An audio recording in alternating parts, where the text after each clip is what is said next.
Unsure of your dream? Study abroad destination? Clear your doubts. Videsh Consult. Call 9676502888. Welcome to crime confessions. గతంలో గ్రామాల్లో ఉన్న పరిస్థితుల ప్రభావంతోనో లేదా భావజాలం మీద ఉన్న అభిమానంతోనో కొంతమంది అడవి బాట పట్టారు. ఆ విధంగా అడవిలోకి వెళ్ళిన తర్వాత పేద ప్రజల కోసం నిరంతరం కృషి చేశారు. ఎండనక వాననక చలనక నిరంతరం అడవిలో ఉండి అక్కడున్న చుట్టుపక్కల ఉన్న ఆదివాసులకు కానీ చెంచులకు కానీ వాళ్ళ అభివృద్ధి కోసం నిరంతరం కృషి చేశారు. కొంతకాలం ఆ విధంగా అడవిలో ఉన్న తర్వాత, కొంతకాలం కాదు కొన్ని సంవత్సరాలు అడవిలో ఉన్న తర్వాత పార్టీ మీద అభిమానంతోనో లేదా వ్యక్తిగత కారణాలతోనో లేదా మరో ఇతర సమస్యలతోనో అడవి బాట వదిలి బయటకు వచ్చారు. ఆ విధంగా జనజీవన స్రవంతులు కలిసిన వారిని పరిచయం చేసే కార్యక్రమంలో ఈ వారం మన గెస్టులు ఒకరు కాదు ఇద్దరు కాదు, నక్సల్స్ కుటుంబం. దాదాపు 14 సంవత్సరాలు అరణ్యంలో జీవితం గడిపిన వాళ్ళు పద్మ, తర్వాత మైను కుటుంబం మీద మమకారంతో అన్నకి జైలు పాలు చేసిన తర్వాత పార్టీ ఎక్కడైతే స్పందించలేదో దాంతో వాళ్ళు తిరిగి జనజీవన సందర్భంగా కలిశారు. కలిసిన తర్వాత కొంతమంది నక్సలైట్లు సెటిల్మెంట్లు చేసుకుని బతుకుతుంటే వాళ్ళు మాత్రం సాధారణ జీవితం గడుపుతున్నారు. వాళ్ళ జీవన విధానం ప్రస్తుతం ఎలా కొనసాగుతుంది, 2014లో లొంగిపోయిన తర్వాత 2024 వరకు వాళ్ళ జీవనం ఎలా కొనసాగుతున్న విషయాన్ని మైను తర్వాత పద్మగారు అని తెలుసుకుందాం. అన్నా చెప్పండి, 2014లో ప్రమోద్ కుమార్ గారి ముందు మీరు లొంగిపోయారు. లొంగిన తర్వాత అప్పటికే ప్రభుత్వం కొన్ని మీకు సరెండర్ నక్సల్స్ ఇవ్వాల్సిన పథకాలన్నీ కొన్ని ఇచ్చినట్టున్నాయి. కానీ కొంతమంది నక్సలైట్లు మీ మాజీలు అని చూపించుకుంటూ సెటిల్మెంట్ చేసుకుంటూ దందాలు చేసేవారు. ఆ క్రమంలో మీకు నయీం అనే వ్యక్తి ఎదురుపడ్డా? పడలేదు. సరే, మీ జీవన విధానం ప్రస్తుతం ఎలా కొనసాగుతుందండి 2014 తర్వాత? ఫస్ట్ రాగానే అయితే మనకి ఏం ప్రూఫ్లు లేవు, ఏ ఆధారాలు లేవు కదా. రాగానే ఇంకా వేరే వాళ్ళ పేర్లతో అంటే పనికి ఆహార పథకం అంటారు కదా, అది ఉపాధి పని అంటే 100 రోజులు కరువు పని అంటారు కదా, దాంట్లో పోయినాం అందరం పని కోసం. అది చేస్తా ఇంకా ఆధార్ కార్డులు ఈ ప్రూఫ్లు ఇక్కడ లోకల్ ప్రూఫ్లు సేవ్ తీసుకున్నాము. మీ స్వగ్రామం ఎక్కడ, మీరు ఎందుకు అడుగుపోబట్టారు? మాదైతే ఛత్తీస్గఢ్ స్టేటు, అంతకుముందు మధ్యప్రదేశ్ అని ఛత్తీస్గఢ్ మళ్ళీ ఒకటే ఉన్నది, తర్వాత విడిపోయినాయి. మా సుక్మా జిల్లా కొంటా బ్లాకు కరిగుండం అనే ఊరు మాది. మనం పార్టీలో పోయింది 97లో, పార్టీలో పోయింది 97లో. మాదైతే ఇంకా పార్టీ ఎప్పుడు మనం పుట్టకముందే మా ప్రాంతంలో పార్టీ ఉన్నది, అంటే పార్టీ ప్రభావంతో మేము పుట్టినాం అన్నట్టు.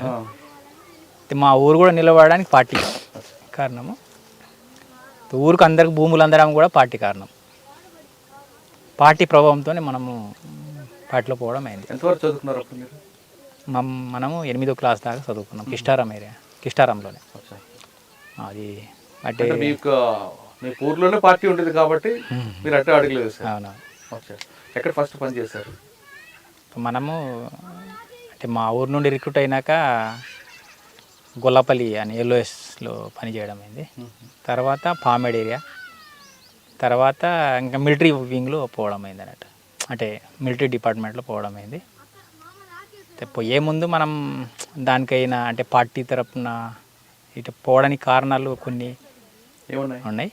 అంటే లేస్తే ఉంటే మొత్తం పార్టీ ప్రభావం కదా. మా ఊర్లో అంటే అక్టోబర్ క్రాంతి అని చైనా విప్లవం గురించి 98లో పెద్ద మీటింగ్ జరిగింది అన్నట్టు. దాంట్లో విజయ్ అని మాకు ఏసీ సెక్రటరీ ఉండే, ఏసీ సెక్రటరీ కిష్టారంకు ఎల్ఓఎస్ కమాండర్ కొడతానే. అప్పుడు మా ఊర్లో దగ్గర వేల మందిలో జనాలు వచ్చిండు అన్నట్టు. ఆ మీటింగ్ చైనా గురించి బాగా చెప్పిండు. దానికైనా ముందు మా ఊర్లో ఈ లంక పాపరెడ్డి, కోపడ్ గాంధీ, తర్వాత మొన్న మరకం గోపన్న అని ఈ మధ్యన జైలు నుండి బయట వచ్చాను కదా.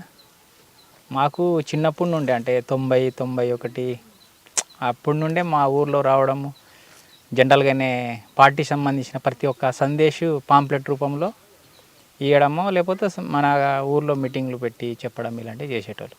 ఆ టైంలో మనకైతే ఊర్లో వేరే సమస్యలు ఏం లేవు. ఆల్రెడీ సమస్యలు ఏవైతున్నాయో ఫారెస్ట్ ద్వారా ఉన్న సమస్యలు పార్టీ పరిష్కరించింది. అంటే ఆ ఊరు పెద్ద అభయారణ్యం, అంటే సెంచురీ నేషనల్ పార్క్ టైప్ అది. ఆ ఏరియాలో ఈ బయట నుండి వచ్చిన కొత్త ఊర్లు ఏవైతున్నాయో ఆడ ఆగొద్దు, మొత్తం లేకుండా అంటే దూరం ఉండాలనే దాంతో పెద్ద అభయారణ్యం డెవలప్ చేయాలనే దాంతో వాళ్ళు ఫారెస్ట్ వాళ్ళు అంటే గవర్నమెంట్ ఉండేది. ఆ సందర్భంలో ఫారెస్ట్ వాళ్ళని రానియకుండా చేయడము, మీరు పోడు వ్యవసాయం చేయండి అనేది పార్టీ చెప్పడము అట్టా. అంటే మీకు లంక బాపరెడ్డి అన్న గోపన్న వీళ్ళందరూ మనము ఇంట్లో ఉన్నప్పుడే మనకు పరిచయం, మనకు ఇంట్లో మన పార్టీలో రాకముందు నుండే ఇంట్లోనే. మీరు పార్టీలోకి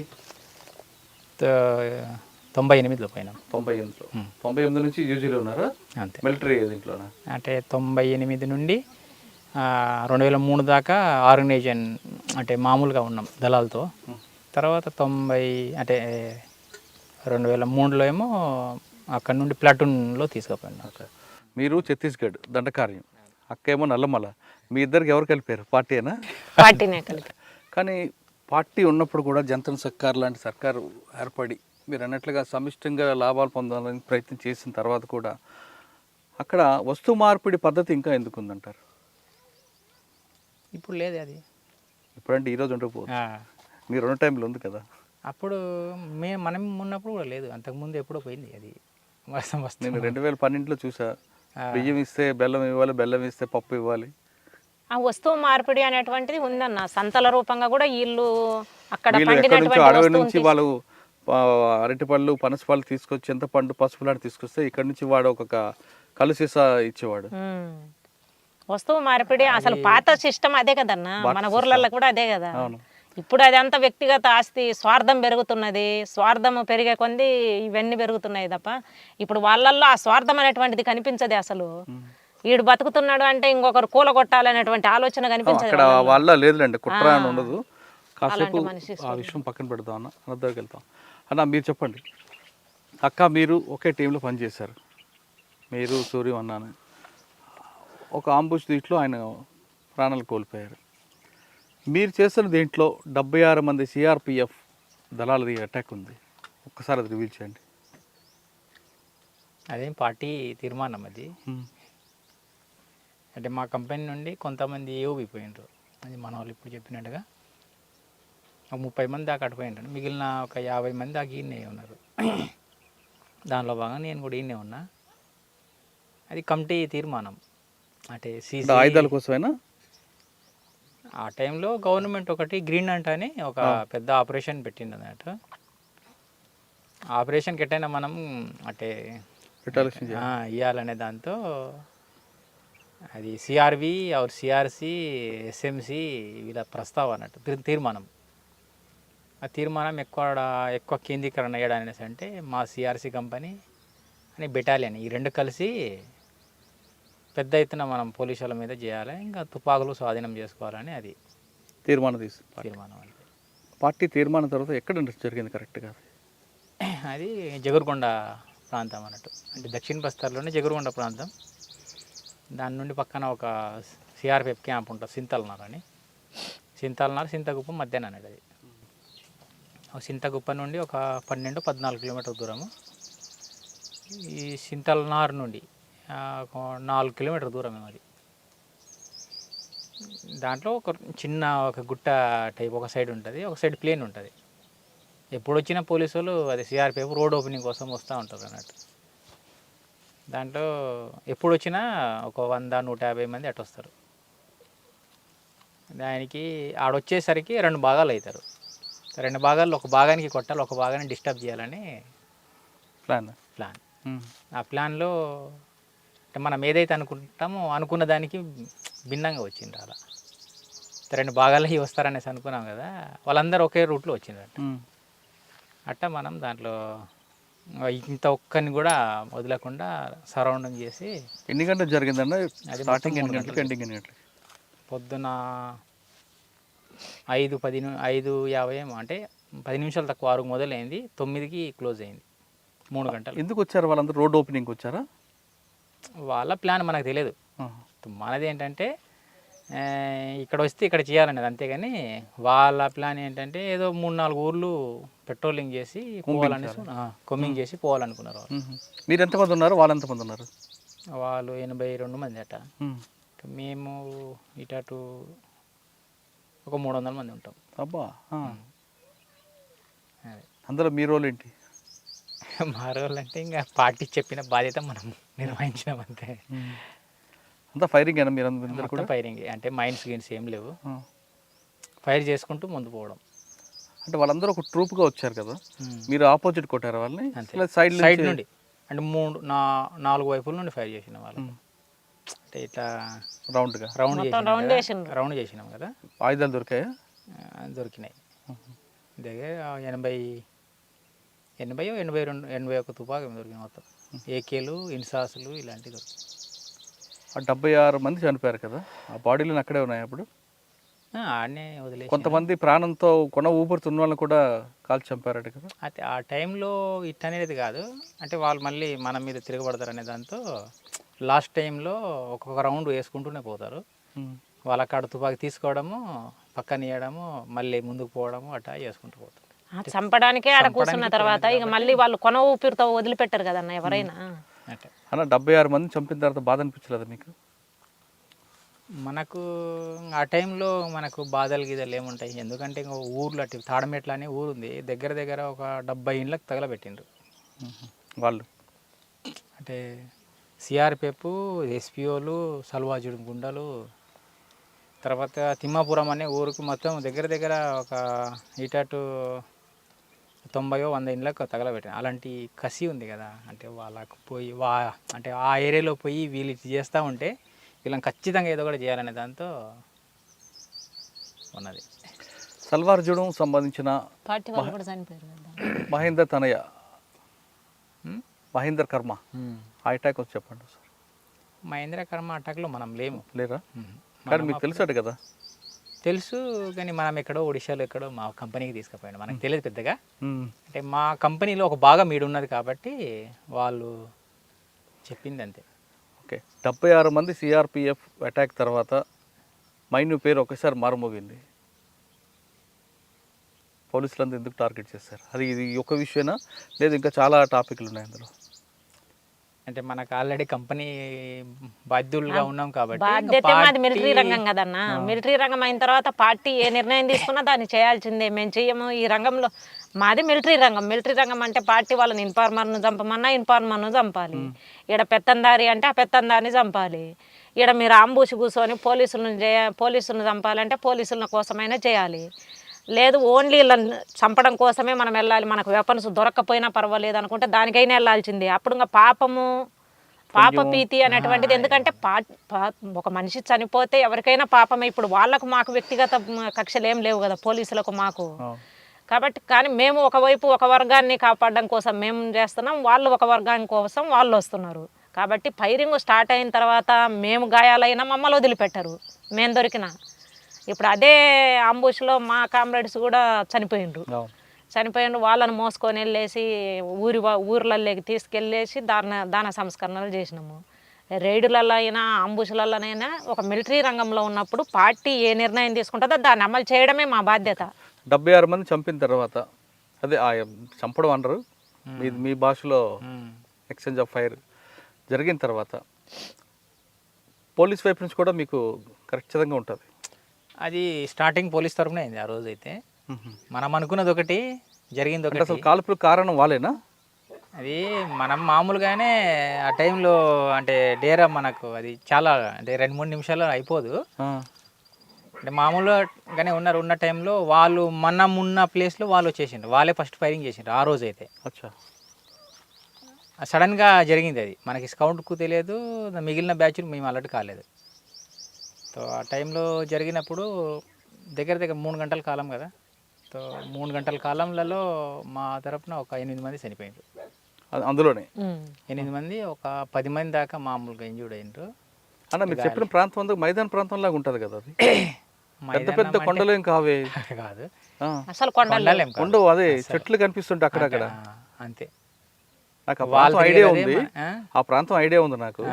చెట్లు కనిపిస్తాయి కానీ మనుషులు ఎదురు చూసుకోవచ్చు, కానీ ఫైరింగ్ ఎలా మీరు క్రాస్ ఫైర్ చేసుకుంటారు? అంటే మనము ఒక చేయాలనుకున్నప్పుడు ఇప్పుడు పద్మ చెప్పినట్టుగా ఇది ఒక చర్యలు చేయాలనుకున్నప్పుడు ఒక 5-6 రోజులు 10 రోజులు దాని గురించి ప్రాక్టీస్ చేస్తారు. ఓకే, అంటే దూరం ఉన్న శత్రువుని ఎట్లా మనం ఫైర్ చేయాలి, దగ్గర పోయి దగ్గరలో ఉన్నప్పుడు ఎట్లా మనం ఫైర్ చేయాలనేది చిన్న చిన్న స్కిల్సే ఆహా. అవి దగ్గరుండి నేర్పిస్తారు కమాండర్లు అనుకున్న వాళ్ళు ఆ. బాగా నేర్పిస్తారు. అంటే ఆర్మీ అంటే ఆర్మీ అన్నట్టుగానే ఆర్మీలో ఒక రకం ఉంటుందేమో కానీ దీనిలో ఒక కసితో నేర్స్తారు. ఆ క్రాస్ ఫైరింగ్లు ఇలాంటివి ఏముండవు అసలు. లాస్ట్ టైంలో ఇంకా మనం ఒక 10 మీటరు రౌండ్ షేప్లలోనే మనం నాలుగురు ఐదుగురు పోయి ఫైరింగ్ చేసినాం. మాకు క్రాస్ ఏం కాలే, మొత్తం 5గురు ఫైర్ చేసిన టోటల్ మొత్తం ఆ 2-3 మీదనే టార్గెట్. అట అచ్చా. ఆ విధంగా ప్రాక్టీస్ చేపిస్తారు. 76 మంది ఇంత ఇష్యూ అయిన తర్వాత ఎక్కడికి వెళ్ళిపోయారు మీరు? పక్కనే అదే తాడమెట్ల అనే ఊరు ఉంది కదా, అడిగి వచ్చినాం. అంటే మేము ఎక్కడైతే రోజు అప్ అండ్ డౌన్ చేస్తామో అంబుస్ కోసం ఆ ఊర్లోనే వచ్చినాం. దాని మీద సమీక్ష జరుపుకున్నారా? దాని మీద సమీక్ష జరిగిందా? సమీక్ష ప్రతి ఒక్కదానికి సక్సెస్ అయినా సమీక్ష ఉంటుంది, తర్వాత ఫెయిల్ అయినా సమీక్ష ఉంటుంది. ఓకే. దీని తర్వాత పోలీసుల వైపు కూడా చాలా విపరీతంగా కూంబింగ్ చేశారు అప్పుడు. ఆ టైం అది నక్సలైట్లు ఏమంటారు కోట అది కాబట్టి కోటలోకి లోపలికి అసలు బ్యాచ్ వచ్చేది కాదన్న. ఈ రోడ్ల మీద జరగడం అనేది లేదనేది లేదు, చేసిండ్రు కానీ అది ఇది కాకుండా మీరు చేసినవి ఏమున్నాయండి ఇంకా?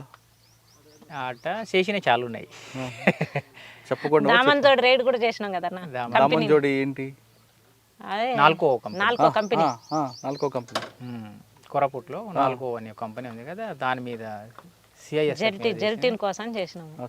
కొరపుట్టు ఇలాంటివి ఉన్నాయి. కొరపుట్టు పోలీస్ స్టేషన్ మీద, జిల్లా హెడ్ క్వార్టర్ మీద. ఎక్కడి నుంచి వచ్చారు? సుక్మా నుంచి వచ్చారు అప్పుడు? లేదు ఇక్కడే మన ఇల్లు డీకే నుండే. ఏఓబి అంటే మనము చర్య కోసం ఆడికిపోయినాంలే కానీ మూవ్ అయిందంతా మొత్తం ఇదే వైజాగ్ ఏదో ప్రాంతం మనకు తెలియదు. ఏఓబి పెద్ద కొండలు ప్రాంతం, ఆ ప్రాంతం నుండి మూవ్ అయ్యి చేసినాం. కూనేరు రైల్వే స్టేషన్ మీద అది మనకు తెలియదు, అది లోకల్ వాళ్ళు చేశారన్న. లోకల్ వాళ్ళు అంటే కంపెనీ వాళ్ళు కూడా ఉన్నారు కానీ సింగిల్గా చేసినటువంటి యాక్షన్స్ అది. ఇక్కడ ఏఓబిలో ఎస్ఆర్ పైప్ లైన్స్, అదే నాలుగో కంపెనీ అంటే అదే కదా. అది 4 సపరేట్ ఎస్ఆర్ పైప్. ఇక్కడ చిత్రకొండ దగ్గర చెప్తున్నా ఎస్ఆర్ పైప్ లైన్స్ అవి అక్కడ లోకల్ కంపెనీలో చేసాను, లోకల్ ప్లాట్ఫామ్ సేవ చేసాను. అచ్చా. దామన్జోడి మీది? దామన్జోడి, కొరాపోటు ఇలాంటివి. మీరు ఎన్నిసార్లు తప్పించుకున్నారు ఎక్స్చేంజ్ ఆఫ్ ఫైర్ నుండి? మన మీద ఎప్పుడు జరిగింది లేదు. ఒక్కసారి ఇక్కడ మన ఏదో ఏ ఏరియా కానీ ఏఓబి ప్రాంతంలో ఒకసారి జరిగింది. దాంట్లో 2 మేము చనిపోయినారు. దానిలో నేను సెంట్రీలో ఉన్నా, నా తరపు నేను ఫైరింగ్ ఏం లేదు. ఇంకో సైడ్ నుండి మేము ఒక 17 మంది ఉన్నాం కదా, 17 మందిలలో అటు డౌన్ నుండి ఫైరింగ్ అయితే ఇంకా పైన పోయే టైంలో 2 మహిళలు ఎగం తగిలింది ఆ టైంలో. సాధారణంగా ఫైరింగ్ అంటేనే చాలామంది భయం ఉంటుంది. అంటే మీరు వాడిని ప్రాణాలు తెగించి లోపలికి వెళ్ళారు మీ ఇద్దరు. మీరే కదా అన్నలు అందరూ అలాగే వెళ్తారు, ప్రజల కోసం త్యాగం చేసి వెళ్తారు. పట్టపగలంటే ఓకే, రాత్రులు ఏ టైంలో ఎక్కడ వస్తుందో తెలియదు కదా, మీరు ఆ టైంలో ఎలాగుంటుందండి మీ ఫీలింగ్స్? అసలు మేము ఫీలింగ్ అనేది మనకు ఎప్పుడు వేరే విధంగా అనిపించలేదు. అంటే మేము అతి పెద్ద సంఖ్యలో ఉంటాం కాబట్టి ఒక బందోబస్తులోనే ఉంటాం. అంటే మాకు ఒక స్కౌట్, దానికి ఒక అబ్జర్వేషన్ చేసేటోళ్ళు, తర్వాత ఒక 10 కిలోమీటర్ నుండి దూరం మనకి ఇన్ఫర్మేషన్ వచ్చేటట్టుగా ఇట్లా కొన్ని ఏర్పాటు చేసి మా కంపెనీ అనేది మూవ్ అవుతుంది. అంటే చిన్న చిన్న యూనిట్లు అనుకో, అది ఎల్ఓఎస్, ఎల్జిఎస్లు, అంటే 5-10 మంది వాళ్ళు ఒక రకంగా ఉంటుంది. మేము ఒక 100-110 మంది అట్లా ఉంటాం కాబట్టి పెద్దగా మనకు వేరే విధంగా అనిపించదు. అంటే మనం అంతా మూవ్ చేసేది రాత్రినే, పగలు సైలెంట్గా ఉంటాము. ఎక్కడ పోయి ఛత్తీస్గఢ్లో పనిచేసిన టైంలో ఇప్పుడు కల్లూరి అని ఒక పోలీస్ ఆఫీసర్ ఉండేవారు. Kalluri police station police officer, అదే ఆఫీసర్లే, బస్తర్ ఐజీ. ఆయన ఎప్పుడైనా మీకు ఎదురుపడ్డారా? ఎదురుపడలే కానీ ఇంకా కొన్ని మొరటగా మన మీద బ్యాచ్లు పంపడం ఇలాంటివి చేసిండు. తర్వాత మరి రిటైర్ అయిందా ఏమైంది మనకు తెలియదు. రిటైర్ అవ్వలేదు ఉన్నారు. ఆయన సల్వార్ జూడును అడ్డం పెట్టుకుని కొన్ని కార్యక్రమాలు చేశారు, నక్సలైట్ నడిచివేశారు అని ఒక వార్త ఉంది, వాస్తవం అది? ఇంకంతా సల్వాజుడు అనేది ఒకటి ప్రైవేటు సైన్యము, దానికి కర్మ నిర్మాత, దానికి సపోర్ట్గా ఎట్టయినా ఇదో అంటే నక్సల్ వ్యతిరేకంగా చేస్తున్నాం కాబట్టి దానికి గవర్నమెంట్ సపోర్ట్ ఇస్తుంది ఎట్టయినా.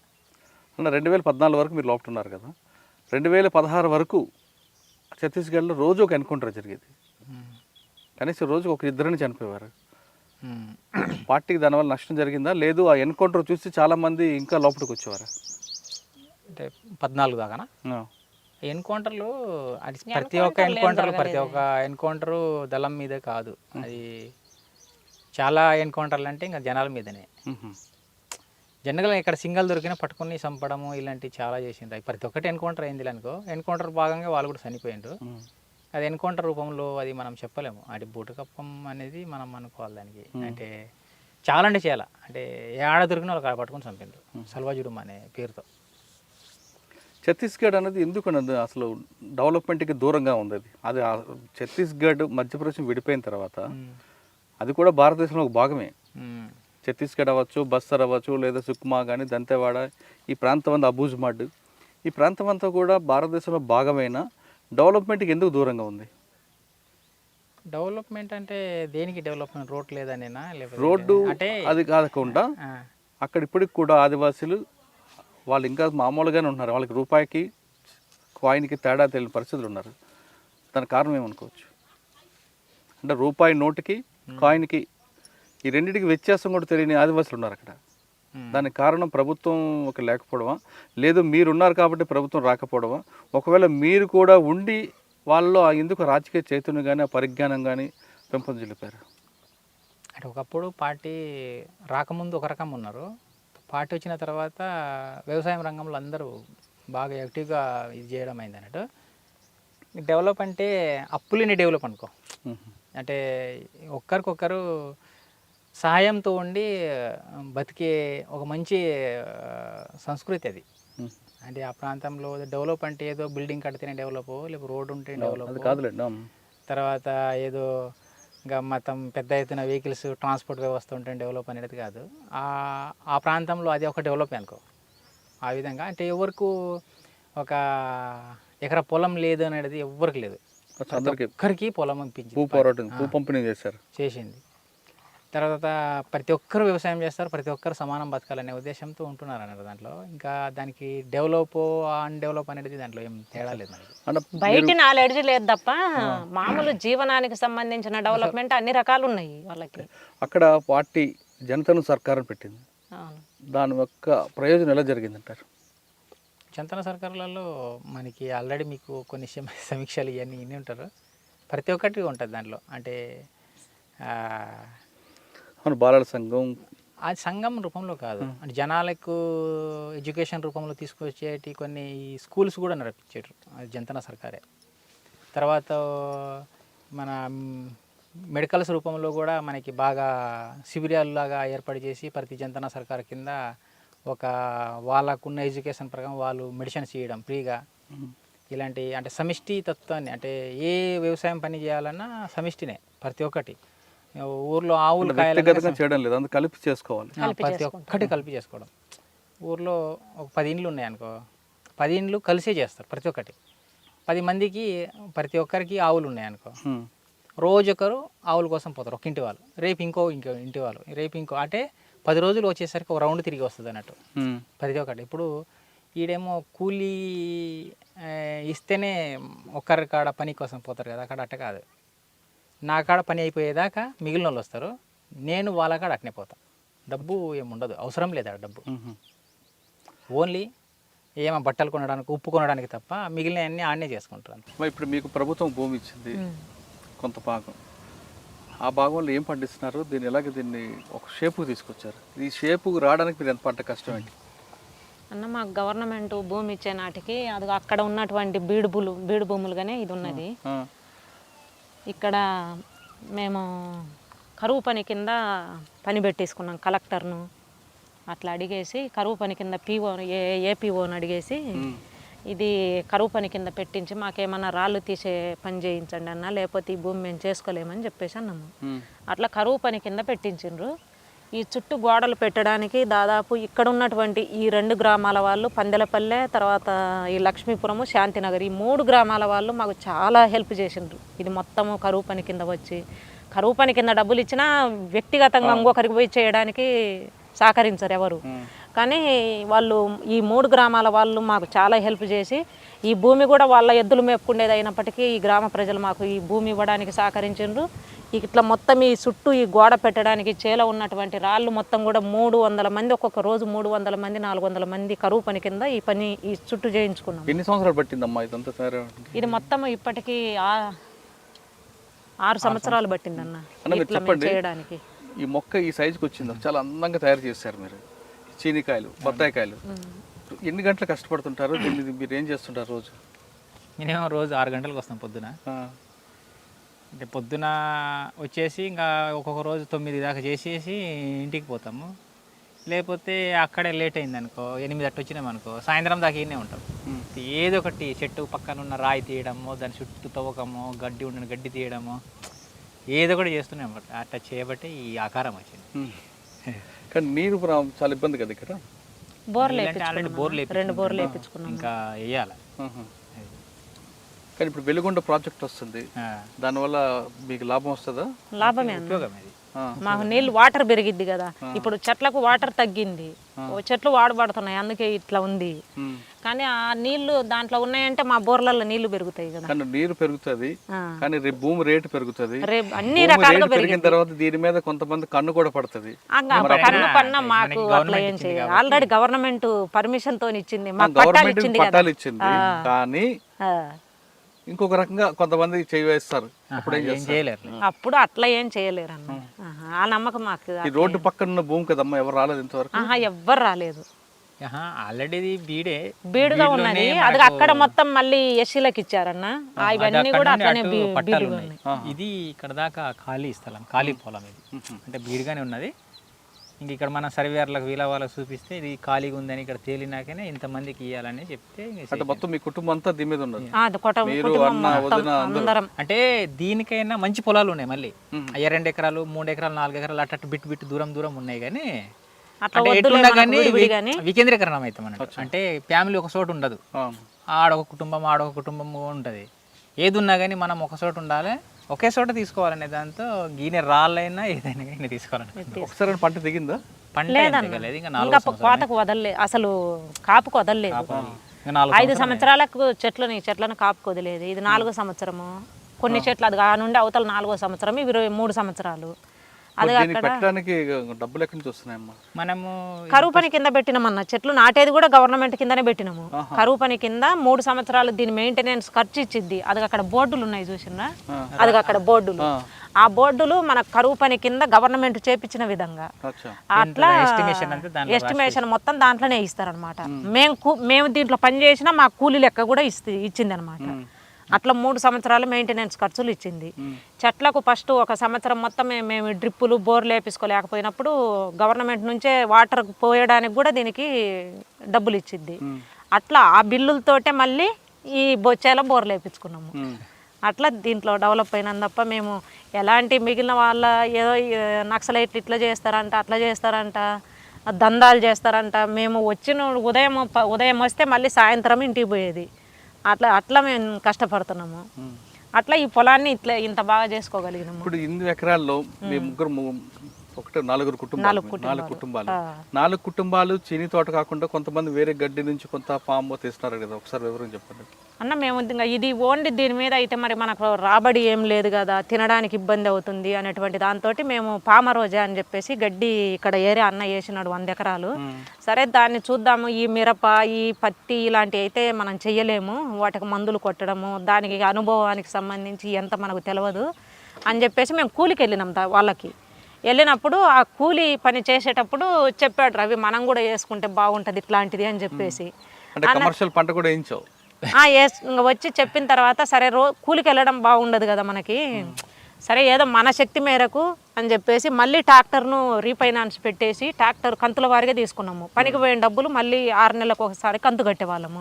ఇది కంతులు అయిపోయిన తర్వాత మళ్ళీ దీని మీద 4 లక్షలు రీఫైనాన్స్ తీసుకొని ఆ డిస్టిలేషన్ పెట్టేసి అక్కడ మళ్ళీ మా ఊరు దగ్గర ఉన్నటువంటి మా భూములే, మా ఊరు దగ్గర ఇప్పుడు ముంపు గ్రామం కింద పోయినటువంటి భూములు ఇంకా నీళ్ళు ఏమి రాలేదు కాబట్టి ఖాళీగా ఉన్నాయి. ఆ భూములలోనే గడ్డి వేసుకున్నాం, మా ఊరు దగ్గర వేసుకున్నాం గడ్డి. ఆ గడ్డి తీసుకొసుకొని 5 ఎకరాలు వేసినాం. ఆ గడ్డి తీసుకొసుకొని ఇక్కడ కాలుస్తాము. కాలుస్తే ఒక డ్రమ్ము గడ్డి తొక్కి కాలుస్తే 2 లీటర్ల ఆయిల్ వస్తుంది. 2 లీటర్ల ఆయిల్కి 4,000 వస్తాయి. అట్లా చేస్తున్నాం అన్న. ఇప్పుడు ఇది చేయబట్టి సంవత్సరం అవుతుంది. మేము అంటే పైన ఖర్చుకు ఉపయోగపడతాయి అనేటువంటిది మేము ఇది పెట్టుకున్నాము. మా లాస్ట్ చెల్లెలు వాళ్ళు అది అక్కడ ఒక 60 పొట్టెన్లు పెట్టుకొని వాళ్ళు వాటిని మేపుకోవడం, 6 నెలలు 7 నెలలు మేపడము, అమ్మడం, మళ్ళీ ఆ డబ్బులతో వడ్డీ కొంత ఎగస్ట్రా వచ్చినటువంటి డబ్బులతో మళ్ళీ చెట్లు తవ్వేసుకోవడము, మళ్ళీ అసలు డబ్బులతో మళ్ళీ తెచ్చుకోవడం. అట్లా ఇంకొక చెల్లెలు వాళ్ళేమో ఇక్కడ పెట్టారు, వీళ్ళు పొట్టాన్లు పెట్టారు. అయితే మా మరిదికి కొంచెం కాలు ప్రాబ్లము, కొంచెం షుగర్ ఉంది. అందుకు అబ్బాయి మధ్యప్రదేశ్ వాళ్ళనే తీసుకొచ్చి ఇక్కడ పెట్టి వాళ్ళ శాతం మేపిస్తున్నాడు. అట్లా మా జీవన విధానం ఇది. కానీ మిగిలిన వాళ్ళు ఎవరెవరో అనుకున్నట్టుగా నక్సలైట్లు పాండురంగారెడ్డికి alias సాగర్కు కోట్లు ఉన్నాయంట, వాళ్ళ ఫ్యామిలీకి ఏంటిది అనేటువంటి చాలా మందికి ఉన్నది అభిప్రాయము. చాలా మంది బయట చెప్పడం ఏంటంటే సాగర్ తన కుటుంబాన్ని అడ్డం పెట్టుకొని రియల్ ఎస్టేట్ దందాలు చేస్తుంటాడు అన్నది, నెల్లూరు కేర్ ఆఫ్ అడ్రస్ పెట్టుకున్నాడని. కానీ అంటే రియల్ ఎస్టేట్ వ్యాపారం చేయడం తప్పేం కాదు, అది ఏమైనా అక్రమమైన వ్యాపారం కాదు, కానీ అందులో బెదిరిస్తుంటాడు అనేది వార్త ఉంది. అసలు మేము మా అన్న ఎవరిని బెదిరించినట్టుగా అసలు ఎవ్వరు ఇప్పటికైతే లేదన్నది. మా అన్న అట్లా బెదిరించే మనిషి కూడా కాదు. ఎందుకంటే మాకు సంబంధం లేకుండా ఏ విషయం చేసినా మేము ఫ్యామిలీ అంతా మొన్నటిదనక కూడా మేము ఫ్యామిలీ అంతా ఒకటే కుటుంబంగా అందరం కలిసి ఈ పని చేసినాము. మేము ఒక పని చేస్తుంటే మా అన్న శాతనైన పని మా అన్న చేస్తున్నాడు ఇక్కడ. సరే రియల్ ఎస్టేట్ చేస్తలేడా అంటే 2018, 19 ఆ టైంలో వచ్చేసి మా బావ వాళ్ళు ఇక్కడ ఆర్మీ రిటైర్డ్, మా అన్నతో పాటు చదువుకున్న వాళ్ళు కాకర్ల వాళ్ళు కొంతమంది, తర్వాత కొంతమంది టీచర్లు వీళ్ళు వచ్చేసి నాగులారం ఇటు మా ఏరియాలో ఉన్నటువంటి వాళ్ళు, అన్న కొంచెం మాకు మేము ఆ డబ్బు మేము పెడతాము, కొంచెం మాకు సపోర్ట్ ఉండు, ఈ ప్లాను ఇవంతా మాకు తెలియదు కదా, నువ్వు ఉంటే మాకు కొంచెం ప్లాట్లు కూడా సాగర్ ప్లాట్లు అంటే ఈ పొలం అంతా చేసుకున్నారు, సంవత్సరానికి ఎంత ఖర్చు వస్తుంటుంది? సంవత్సరానికి ఇప్పుడు తక్కువే అన్న. స్టార్టింగ్లో బాగా ఖర్చు అయింది, గవర్నమెంట్ మా కరువు పని కింద సహకరించింది. కానీ ఇప్పుడు ఖర్చు చెట్లు తోపించడం ఖర్చు, మందులు వేయడము ఇంకా ఖర్చు తప్ప ఒక మొత్తము ఒక టిప్పుకి వచ్చేసి 1,00,000-1,50,000 అట్లా వస్తుంది. అయితే మీ అన్న గారు సాగర్ గారు రియల్ ఎస్టేట్ దందాలు చేయరని? మా అన్న అలాంటి దందాలు ఏం చేయలేదన్న. ఆ టీచర్స్ కొంతమంది కలిసినటువంటి వాళ్ళు మేము పెట్టుబడి పెడతాము, మాతో పాటు నువ్వు హెల్ప్ చేయన్న మాకంటే పోయి ఇంకా ప్లాట్లలో వీళ్ళు అందరు కలిసేసి పెట్టుబడి వాళ్ళే పెడుతున్నారు. వచ్చిన లాభము అందరికి సమానం. ఎందుకంటే హెల్ప్ మాట్లాడడము ఇవన్నీ చేయడం మా అన్న చేస్తున్నాడు కాబట్టి అట్లా వచ్చినటువంటి లాభం వీళ్ళు పంచుకోవడం ఉంది తప్ప ఎవరిని బెదిరించింది లేదు. అలాంటి రియల్ ఎస్టేట్ కూడా మొత్తం అదే బిజినెస్గా కూడా లేదు. మెయిన్ తోట వ్యవసాయము, రెండో బిజినెస్ ఒక బతుకు తెరువు కోసం ఆ బిజినెస్. అన్న మీరు చెప్పండి, మీరు డీకేలో మీరు చేసిన యాక్షన్స్ కొన్ని ఉన్నాయి, దామంజోడి రైల్వే స్టేషన్ కానీ లేదా పోలీస్ క్యాంప్స్ మీద కానీ, ఒకసారి గుర్తు తెచ్చుకొని చెప్పండి. పోలీస్ క్యాంపులు అంటే చాలా చేసినవి ఉన్నాయి.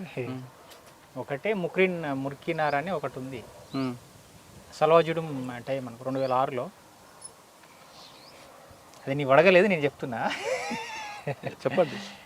జనరల్గానే పెద్ద ఎత్తున పోలీసు వాళ్ళు ఉంటారు దాంట్లో, అంటే పక్కన ఉంటారు, సైడ్ అంటే రోడ్డు మీద ఉంటారు. ఇంకంత పగలు రాత్రి అన్నట్టుగా లేదు విజయపూర్ జిల్లాది. అది కొత్తగా క్యాంప్ పెట్టింది అన్నట్టు, అంటే మామూలు అవుట్ పోస్ట్ టైపు ఒక కొత్త క్యాంపు. దాంట్లో అది కూడా పార్టీ తీర్మానమే అనుకో, మన తీర్మానాలు ఏముండవు. అవును, అది సల్వాజుడు వ్యతిరేకంగా చేసిన ఒక చర్య అన్నట్టు. అది అటు నుండి మాడ్ నుండి ఒక కంపెనీ వచ్చింది, ఇక్కడ నుండి రెండో కంపెనీ, అంతా కలిసి చేయడానికి పొద్దున హైవే మీద పోయే ఒక బస్సును కిడ్నాప్ చేసి కొంచెం ఒక రోడ్డుకు 2 కిలోమీటర్ దూరంలో తీసుకుపోయేసి అక్కడ ఉన్న సవారీస్ ఉంటారు కదా, జనాలు ఉంటారు కదా, వాళ్ళని దించి ఆ బస్సు మనం ఎక్కడం పొద్దున, అంటే 7:30-8 ఆ టైంలో. అది ఎక్కేసి ఇంకా ఒక 5 నిమిషాల్లోనే క్యాంప్లో పోతాం అన్నట్టు. పక్కనే క్యాంప్లో పోయేసి ఇంకా టక ఎవరు పోస్ట్లో వాళ్ళు పోయి ఫైర్ చేసుకుంటూ పోతాము. ఒక 25 నిమిషాల్లోనే ఉన్నోళ్ళకి అందరిని చంపేసి మిగిలిన తుపాకులు ఆయన తీసుకొచ్చాం. అది వాళ్ళ వీక్నెస్ ఏంటంటే, మావోయిస్టు జనరల్గా అంటే పార్టీ వాళ్ళు ఎప్పుడు జనరల్గా రాత్రి వచ్చి చేస్తారు, క్యాంపుల మీద దాడి చేస్తారు కదా. అందుకే వాళ్ళు రాత్రి చుట్టూ కాపులో ఉంటారు. అయితే ఉన్న ఒక 70 మంది 80 మంది ఉన్నారు పోలీసు వాళ్ళు. వాళ్ళందరూ రాత్రిపూట మేలుగుతూ ఉంటారు, పొద్దున పడుకుంటారు. పగలు పడుకుంటారు. అది మీరు అది మీరు వాళ్ళ అవకాశంగా ఉన్నారు. మేము దీనికి ఎంచుకొని ఇంకా అది ఆ టైంలో వాళ్ళు రెక్కి చేసిన report. Damanjodi railway station, railway station కాదు, అది రైల్వే క్యాంపే. దామన్జోడి అనేది ఒక పెద్ద 4వ కంపెనీ సంబంధించి మైనింగ్ అది అన్నట్టు. అవును. పెద్ద ఎత్తున జిల్టిన్ తర్వాత ఇన్సాస్ ఆయుధాలు దొరుకుతాయని దాంట్లో పార్టీ ప్రస్తావం తీర్మానం అది. దాంట్లో సిఆర్సి ఫస్ట్ కంపెనీ ఎవరో దూసరా కంపెనీ రెండో కంపెనీ అది చేయాలని. దాంట్లో కూడా మనం అనుకున్నట్టుగా జిల్టిన్ ఏది దొరికింది, కానీ దొరకడానికి సిఐఎస్ఎఫ్ ఉండే క్యాంప్ ఏదైతే ఉందో ఆ క్యాంప్ మొత్తం మన చేతిలో రాలే. అది సాయంత్రం ఈ 9కి మొదలైంది ఫైరింగ్. రెండో రోజు అంటే పొద్దున్న 6 దాకా నడిచింది. దాంట్లో మా తరపున ఒక 4 చనిపోయిండ్రు. 11 మంది సిఐఎస్ఎఫ్ వాళ్ళకి సంపన్నం. దాంట్లో 11 తుపాకులు వచ్చినాయి. 10 టన్నులో 9 టన్నులు జిల్టిన్ దొరికింది తీసుకొచ్చిన. మీరు చాలా రెక్కి వేసుకు వెళ్తారు కదా, వెళ్ళిన తర్వాత కూడా ఫెయిల్ అయిన ఒక ఆపరేషన్ చెప్పండి. ఇది ఫెయిల్ అయింది కదా, ఇది మొత్తం సక్సెస్ ఏం కాలేదు. మొత్తం కాకపోయినా కొంత పార్టీ అయింది కదా, అసలు ఏమి కాకుండా ఏం దొరకకుండా వచ్చింది. 2005లో నేను ఉన్న దాంట్లో, అంటే అది కూడా మనకు పార్టీ డైరెక్షనే. ఏదైనా పార్టీ నిర్ణయం వ్యక్తిగతంగా ఏముంటుంది. దాంట్లో డౌలా అని నారాయణపూర్ జిల్లాలో ఉంటుంది. అది మనకు రెక్కిళ్ళలో అది మరి గోడ కనిపించలేదా ఏంటో కానీ అనుకున్నంత టైంకు మనకు ఆడ సెంట్రల్ మన కబ్జాలో రాలే. తర్వాత క్యాంపు మొత్తం మన చేతుల్లో రాలే. దానిలో 4 చనిపోయినాం. మొత్తం పోలీసు వాళ్ళకి ఏం కాకుండా మనం నష్టపోయి బయట రావడం. అదొకటి. ఏ క్యాంప్ అది? దౌడాయి అనేది నారాయణపూర్ జిల్లాలో ఉంటుంది. 2005లో జరిగింది అది. అందులో మీకు నష్టం జరిగింది. దాంట్లో మా తరపున పార్టీ తరపున ఒక 4 చనిపోయినారు. మీ మీద కూడా ఒక అటాక్ అయినట్లుంది కదా. ఆ టైంలో నాకు గ్రెనేడ్ పీసులు కూడా తగిలినాయి. ఎక్కడ? కాళ్ళకు చేయికి తగిలింది. అది పెద్దగా అంటే ఆ టైంలో మనకు అనిపించలేదు. అప్పట్లో మీకు ఒరిస్సాలో బాగా టఫ్ ఉన్న పోలీస్ ఆఫీసర్ ఎవరు? ఒరిస్సాలో మనకు తెలియదు అంతా. ఛత్తీస్గఢ్లో ఓపీ రటోరా, తర్వాత ఇప్పుడు కల్లూరి అంటాం కదా, వీళ్ళే ఎక్కువ. వీళ్ళు బాగా టఫ్. పార్టీకి నష్టం జరిగింది వాళ్ళ వల్ల. అంటే వాళ్ళు చిన్న ప్లాన్లలో బ్యాచుల రూపాయలు రావడం ఇలాంటిది ఎక్కువ చేసింది. నష్టం అంటే ఆ టైంలో వాళ్ళు ఉన్నప్పుడు నష్టం ఏం లేదులే.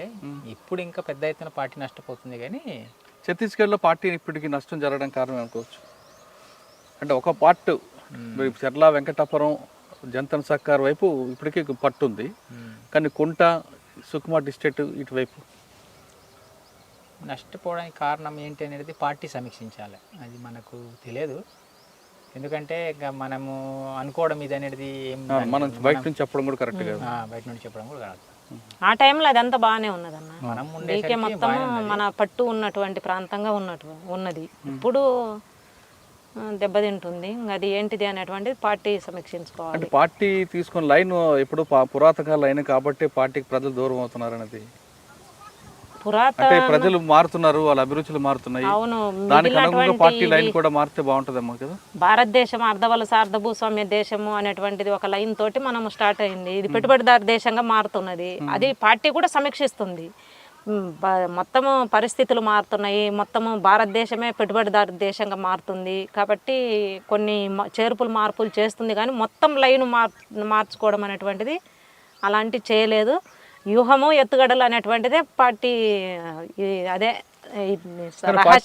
అదొకటే కాకుండా దీర్ఘకాల యుద్ధం ద్వారా, అదే దీర్ఘకాలిక ప్రజాయుద్ధం ద్వారా రాజ్యం సంపాదించే పార్టీ నిర్ణయం. అంతకాలం పోరాటం చేసే ప్రజలు ఎక్కడ ఉన్నారు? ఇప్పుడు వచ్చే వాళ్ళు వస్తుంటారు, పోయే వాళ్ళు పోతుంటారు. ఇప్పుడు బస్సు ఎక్కుతామన్నా, స్టార్ట్ అయిన కానుండి దిగే వాళ్ళు దిగుతుంటారు, ఎక్కే వాళ్ళు ఎక్కుతూనే ఉంటారు. అది గమ్యానికి అయితే చేరుకుంటుంది కదా. అలాగా పార్టీ సరే వాళ్ళ నిర్ణయాలు వాళ్ళు కరెక్టా కాదా అనేటువంటిది మనం బయట ఉండి చెప్పలేము కదా. కాబట్టి వాళ్ళు చేసేటువంటిది ప్రజల కోసం సేవ చేస్తున్నారు కాబట్టి అది మనము అట్లా మాట్లాడుకోవడం కరెక్ట్ కాదు. కానీ ప్రజలకు అవసరాలకు అనుగుణంగా పార్టీ మారాలి. అది మారాలి అంటే వాళ్ళు బయట కూడా ఇప్పుడు కొన్ని బయట పరిస్థితులు ఇవన్నీ తెలుసు. ప్రజా సంఘాలు కూడా దూరం అవుతున్నాయి కదా పార్టీకి. ప్రజా సంఘాలు కొన్ని దెబ్బతిన్నా మళ్ళీ కొత్త రూపంగా మళ్ళీ సృష్టిస్తున్నారు కదా. ఇప్పుడు కుల సంఘాలు ఎక్కువ అవడం వల్ల పార్టీకి ప్రజలు దూరం అవుతున్నారు అనేది వాస్తవం. కుల సంఘాలు ఒక పార్టీ గ్రామంలో మద్దతు ఒక ఇస్తుంది గ్రామంలో ఒక చిన్న సమస్య వస్తే వాళ్ళు ఖచ్చితంగా పార్టీ దగ్గరకు వచ్చి సమస్య పరిష్కరించుకున్నారు. కదా. అవును. కానీ ఇప్పుడు కుల సంఘాలు ఒక కులానికి ఒక సంఘం అవడంతో ఆ సమస్య అంతా కుల సంఘాలకే పరిమితి అయిపోతుంది. అట్లా ఏం లేదన్న, ఆ కులం వాళ్ళు కూడా వచ్చేసి మాకు ఈ సమస్య ఉంది అని చెప్పేసి, ఇప్పుడు మాదిగ దండోరా అనేది ఉంది, మాదిగ దండోరా కమిటీ మాదిగ దండోరా అనేటువంటి ఆ పెట్టుకున్నటువంటి వాళ్ళే మళ్ళీ మన పార్టీ దగ్గరికి వచ్చి మాట్లాడిన వాళ్ళు ఉన్నారు. ఇప్పుడు మాల మహానాడు పెట్టుకున్నారు, వాళ్ళు పార్టీ దగ్గరికి వచ్చి మాట్లాడిన వాళ్ళు ఉన్నారు. అట్లా కుల సంఘాలు ఉన్నప్పటికీ కుల సంఘాల ద్వారా కూడా దాన్ని అడ్వాన్స్ చేయించడం అనేది వాళ్ళ ఊళ్ళో ఉన్నటువంటి కొన్ని సమస్యలు పరిష్కరించుకోవడానికి ఉపయోగపడుతుంది. కానీ కులాలుగా పెట్టాలి అనేటువంటిది పార్టీ రూల్ ఏం కాదు. అన్ని కులాలను కలిపి సంఘాలు పెట్టాలి, అన్ని కులాలను సమానంగా చూడాలి అనేటువంటిది పార్టీ ఉద్దేశం. అయితే కుల సంఘానికి పెట్టి కులాన్ని నిర్మూలించాలనేటువంటిది అట్లాంటిది పార్టీకి లేదు. ఓకే, పార్టీ వైపు వెళ్ళాలని ఎవరు కోరుకోరు, కేసులు పెట్టుకుంచుకోవాలని. కానీ పార్టీ మాట్లాడుతున్నట్లుగా ప్రజలు ఎప్పటికైనా పార్టీ వైపు తిరిగే అవకాశం ఉంటుందంటారా? సమస్యలే తిప్పుతాయి అన్న పార్టీ వైపు. ప్రజలకు ఉన్నటువంటి సమస్యలే తిప్పుతాయి. ఇప్పుడు చాలామంది ఇప్పటికి కూడా మా దగ్గరికి కొంతమంది ప్రజలు వస్తున్నారు. అన్న అప్పుడు మీరున్నప్పుడు అయితే ఫారెస్ట్ వాళ్ళు లేరన్న, మాకు బాగున్నది, ఇక్కడ కర్రలు కొట్టుకునే వాళ్ళము, కర్రలు చేసుకొని బొంగులు కొట్టుకొని బతికే వాళ్ళం, మాకు ఇప్పుడు ఇబ్బంది అవుతుంది అన్న అని చెప్పేసి చెప్తారు. మరి ఇప్పుడు మేము తుపాకులు పట్టుకోవాలన్నా అని అడుగుతున్నాం మేము. ఇప్పుడు మీరు మీ ఇళ్ళల్లో కూర్చోవాలి, మరి మేము తుపాకులు పట్టుకొని మేము ఒకళ్ళం చేయాలనా అని చెప్పేసి మనం అడుగుతున్నాము. కొన్ని ఏమన్నా మాట్లాడగలిగి పరిష్కరించగలిగినటువంటి మనం మాట్లాడుతున్నాము. ఓకే, అంటే సమస్యలు ఎప్పటికైనా సమస్యనే ఒక పార్టీ సమస్య ఏదో రూపంలో రావచ్చు, కానీ అటువైపు తిరగకుండా ఉండాలి. ప్రభుత్వాలు ముందు కింద దిగాలి. అవును, ప్రభుత్వాలు అందరికీ ప్రభుత్వం డీకేకి పోతుందన్న, డీకేలో పెద్ద ఎత్తున బ్యాచ్లని ఇప్పుడు పువ్వారు అనేటువంటి దాదాపు ఒక నెల నుంచి ప్రచారం అవుతుంది. పువ్వారు అనేటువంటి గ్రామంలో పెద్ద ఎత్తున క్యాంపులు దింపినాదని చెప్పేసి, క్యాంపులను దింపేసి అక్కడ మొత్తం పెద్ద ఎత్తున జనాలను బెదరగొట్టి జనాలను కాల్చి చంపడం అనేటువంటిది కాకుండా జనాల డెవలప్మెంట్ కార్యక్రమం తీసుకున్నదనుకో జనాలే వస్తారు కదా.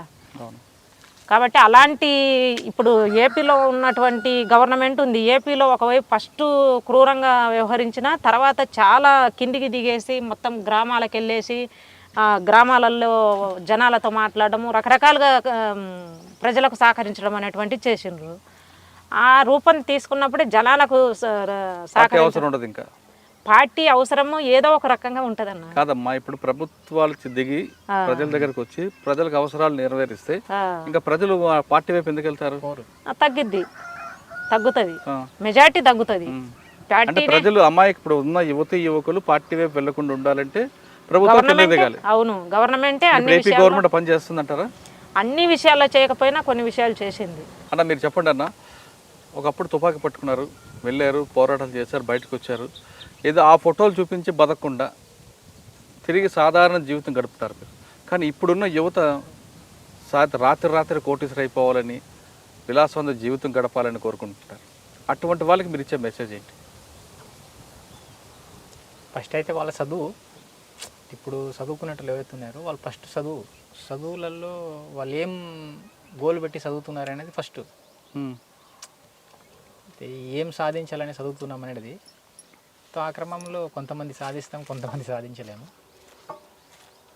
తో నాకు అది సాధించలేను అనేది కొంతమంది నిరాశపడి వేరే విధంగా కావడం కాకుండా వాళ్ళు చేయగలిగేటి చాలా ఉంటాయి. మనము మనిషి అన్నప్పుడు రెండు కాళ్ళు 2 చేతులు ఉన్నాయి, దానికి ఆలోచించడానికి మైండ్ ఉంది. ఈ 4 ఉంటే చాలు, మనం ఎక్కడైనా ఏదైనా చేసుకుని బతుకుతాం.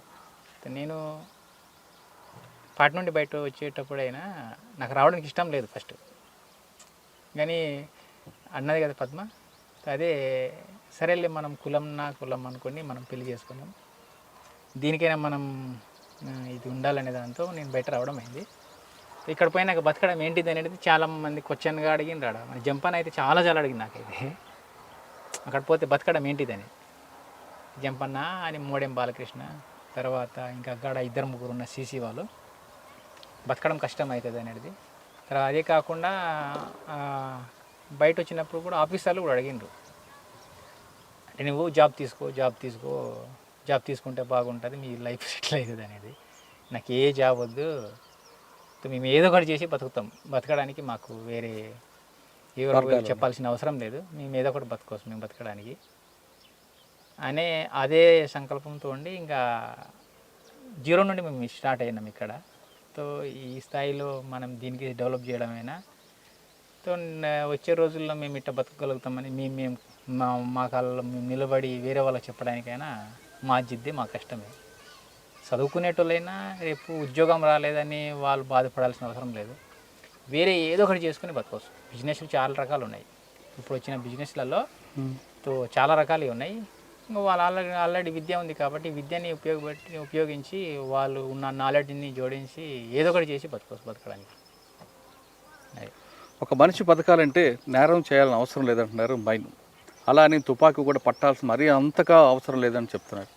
తను 0 స్థాయి నుంచి వచ్చాను, ఈరోజు తన కాళ్ళ మీద నిలబడడం కాకుండా మరో 10 మందికి ఉపాధి కల్పించే స్థాయికి ఎదిగానని చెప్తున్నారు.